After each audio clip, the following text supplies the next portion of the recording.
There is big news, and Congress, everybody, is expected to make some big adjustments just to SNAP program to help Americans across the country out.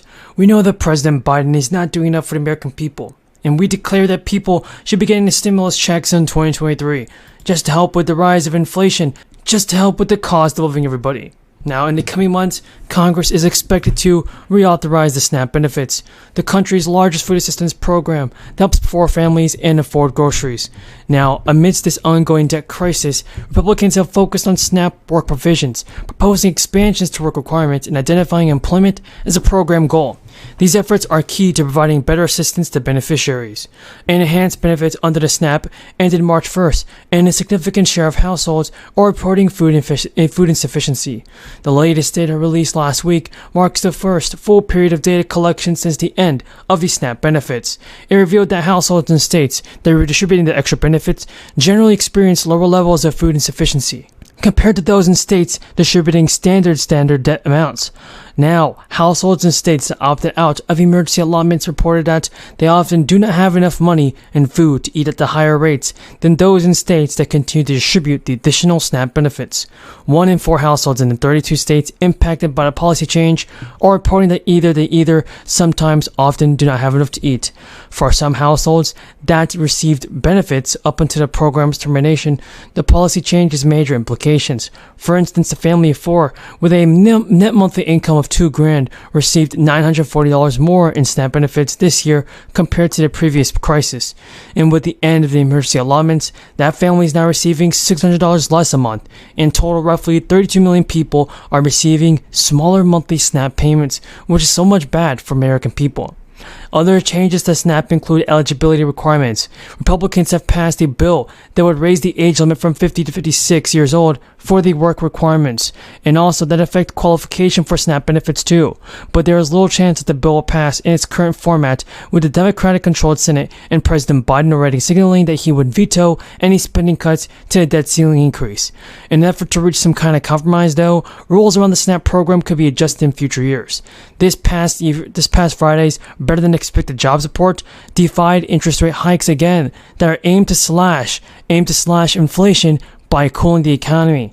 Instead, the U.S. added around 253,000 jobs in April, making a slight decline from an average of 290,000 over the previous months. And now government data showed that the job gains did not occur evenly across sectors. Some industries posted blockbuster expansions, while others lagged far behind. The sector that featured the most job gain covers a wide-reaching set of positions, referred to as businesses and professional services, which includes attorneys, accountants, managers, and computer engineers. The sector added 43,000 jobs last month, nearly doubling an average of 25,000 jobs gained over the previous 6. The major expansion arrives despite high-profile layoffs in the media and tech industries. Healthcare, an industry that is showing job growth in recent months, continued at a blistering pace in April, and according to experts, the performance in this industry owes a large part to the aging population. Roughly 17% of Americans are 65 years or older. That share of the population, which counts for 55 million people, has grown nearly 40% since 2010, everybody. Jerome Powell just made a huge announcement on inflation. A new Social Security bill has been proposed by top Republicans. If the bill passes, it could affect many seniors financially. Watch to the end because you definitely don't want to miss out on this. There is a big update on inflation. Jerome Powell told lawmakers that the central bank is determined to bring down inflation and has the ability to do so and make it happen. During a meeting with the Senate Banking Committee, Powell stated, "At the Fed, we understand the hardship high inflation is causing. We are strongly committed to bringing inflation back down, and we are moving expeditiously to do so. We have both the tools we need and the resolve it will take to restore price and stability on behalf of American families and beneficiaries." Along with expressing resolve on inflation, Powell said economic conditions are generally favorable, with a strong labor market and persistently high demand.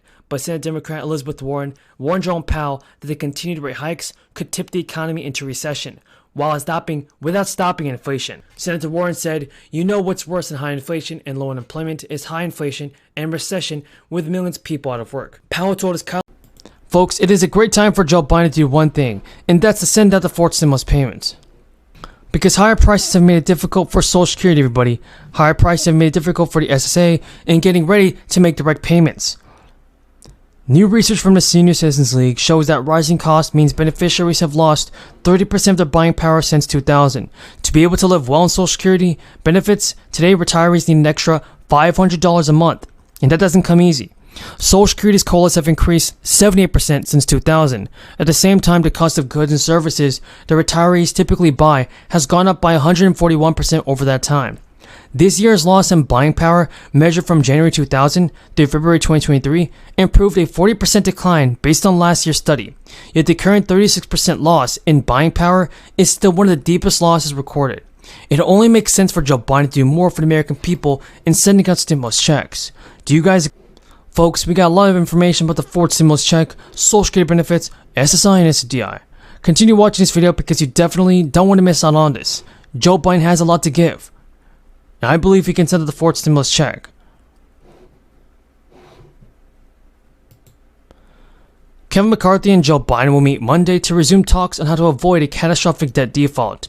Even today, Joe Biden met at the White House, and he's meeting with Republican leaders to move their extreme positions to achieve bipartisan consensus on the fourth stimulus payment.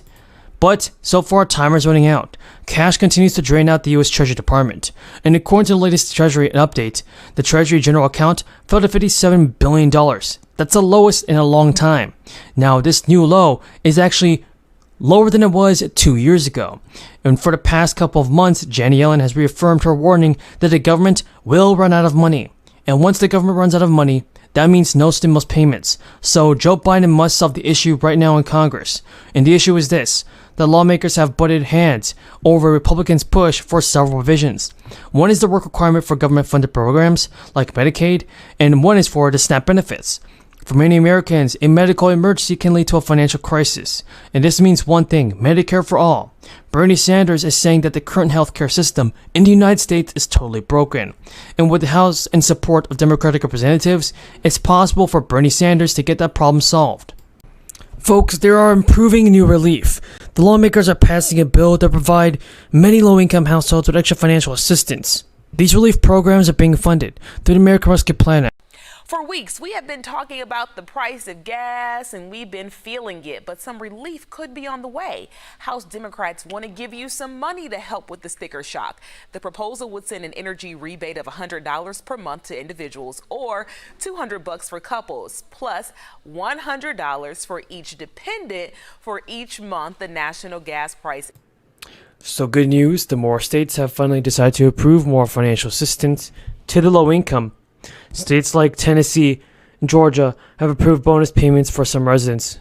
These payments may be worth as much as $500, but there are strict requirements that need to be met in order to qualify. And now, we can finally expect more stimulus to be sent out. The Tennessee Department of Human Services is providing extra support for families to receive cash assistance in the amount of $500. The Tennessee Department of Human Services will provide financial assistance through its Family First program. Households that are part of the program will receive a one-time the phone, and as I watched him dial the phone, my phone rang. He was calling me to tell me what had just happened and ask what he should do. And then a year later, I was with him on 9/11. Not with him, I was near him on 9/11 when he got a phone call. His oldest son was just 6. So yes, folks, I believe it's time for President Biden to do more for the American people, send out stimulus payments for the people, and let's see what he can do.